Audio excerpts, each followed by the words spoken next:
সুপ্রিয় দর্শক আসসালামু আলাইকুম। চলে আসলাম মজাদার নতুন আরেকটা রেসিপি নিয়ে। আমি আজকে আপনাদের তৈরি করে দেখাবো ঘরে থাকা উপকরণ দিয়ে খুবই সহজে গরুর মাংসের শামি কাবাব। এই শামি কাবাবটা যেকোনো অনুষ্ঠানে আপনারা তৈরি করে নিতে পারেন ঝটপট।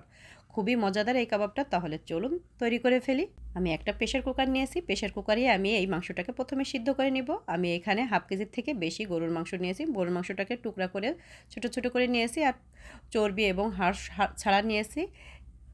এখন এটাকে আমি প্রেসার কুকারে দিয়ে দিব। আপনি যে পরিমাণ মাংস নেবেন সে অনুযায়ী মশলাগুলো দিয়ে দেবেন। আমি এখানে পরিমাণ মতো দিয়ে দিলাম রসুন বাটা, আদা বাটা, দিয়ে দিব ধনিয়া গুঁড়া, মরিচের গুঁড়া, গরম মশলার গুঁড়া দিয়ে দিলাম, দিয়ে দিব পরিমাণ মতো লবণ, দিয়ে দিব সামান্য একটু হলুদ, দিয়ে দিব পরিমাণ মতো একটু তেল, দিয়ে মাংসটাকে আমি মাখিয়ে নিয়ে দিয়ে দেবো বেশ কিছুটা পানি, কারণ আমি ডালটাকে পরে দিব। এর জন্য পানি দিয়ে আমি মাংসটাকে প্রথমে 3টা সিটি দিয়ে মাংসটাকে সিদ্ধ করে নেব। খুবই সহজে হয় যদি আমি প্রেসার কুকারে দিই, আর যদি পরবর্তীতে আমি এমনি রান্না করতে চাই তাহলে অনেক দেরি লাগে।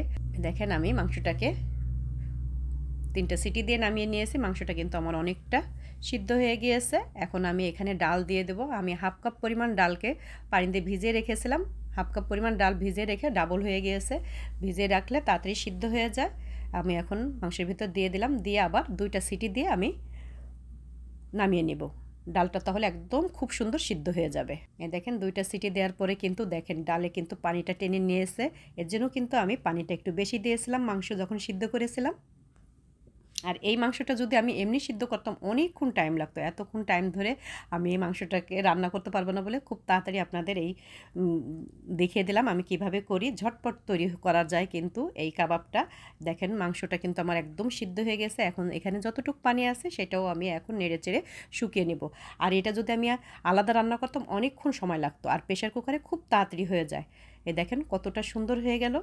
আমি এখন এটাকে পাটায় বেটে নিব। আপনারা চাইলে ব্লেন্ডারে ব্লেন্ড করে নিতে পারেন। ব্লেন্ডারে ব্লেন্ড করে নিলে কিন্তু অনেক সময় ব্লেন্ডার নষ্ট হয়ে যেতে পারে। এর জন্য আমি এই যে পাটায় বেটে নেব। একটু কষ্ট হয়, তাও আমি পাটায় বেটে নেব।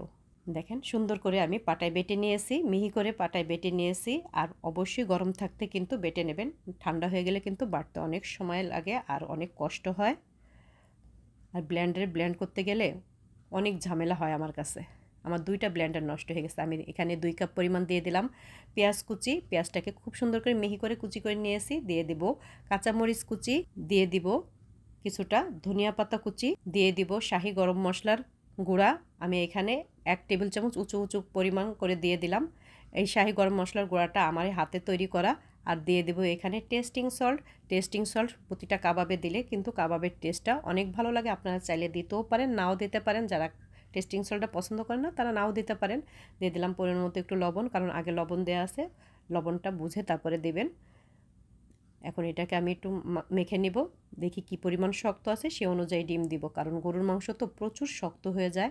এই ইটা ডাল বাটার পরে মাংসটা অনেকটা শক্ত হয়ে যায়। একটু মেখে নিলে বোঝা যাবে যে কি পরিমাণ ডিম লাগবে এখানে। আমি এখানে প্রথমে 2টা ডিম দিয়ে নেব। অনেকটা শক্ত কিন্তু মাংসটা।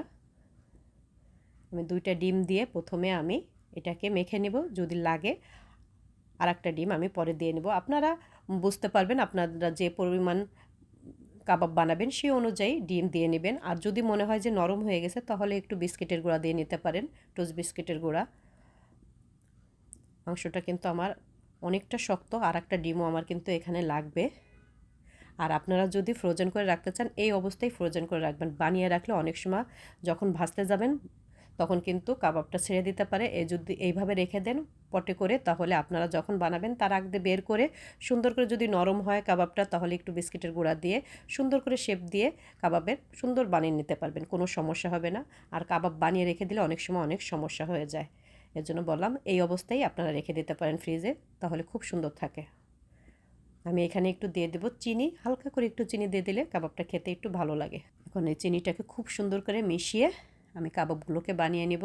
আর এই যে ডিমটা দিলাম, ডিমটার কারণে কিন্তু কাবাবগুলো ছেড়ে দেবে না। যখন আপনি তেলের ভিতরে দেবেন খুব সুন্দর কাবাবটা আটকে থাকবে। আর এই যে বানাবো যে কাবাবটা, আপনারা যে কোনো ছোট বড় যে কোনোভাবেই বানিয়ে নিতে পারেন, কিন্তু তেলের ভিতর দেওয়ার পরে কিন্তু কাবাবটা আবার অনেকটা বড় হয়ে যাবে, ফুলে উঠবে। সেই অনুযায়ী আপনারা কাবাবটা বানিয়ে নেবেন।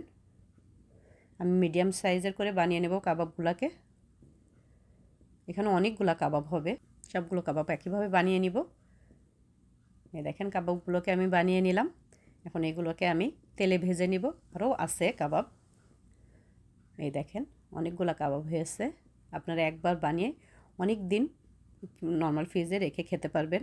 আর এটা আপনারা ডুবা তেলেও ভাজতে পারেন, আবার অল্প তেলেও ভাজতে পারেন। আমি অল্প তেলেই ভাজবো, কারণ কাবাবের ভিতরে কিন্তু সিদ্ধ হওয়ার মতো ওরকম কিছুই নেই, শুধু পেঁয়াজ আর ধনিয়া পাতাটা সিদ্ধ হওয়ার জন্য আছে। আর তো সব কিছুই আমি আগের থেকে সিদ্ধ করে নিয়েছি। আর ডিমটা তো একটু তাপেই সিদ্ধ হয়ে যায়, কোনো সমস্যা নেই।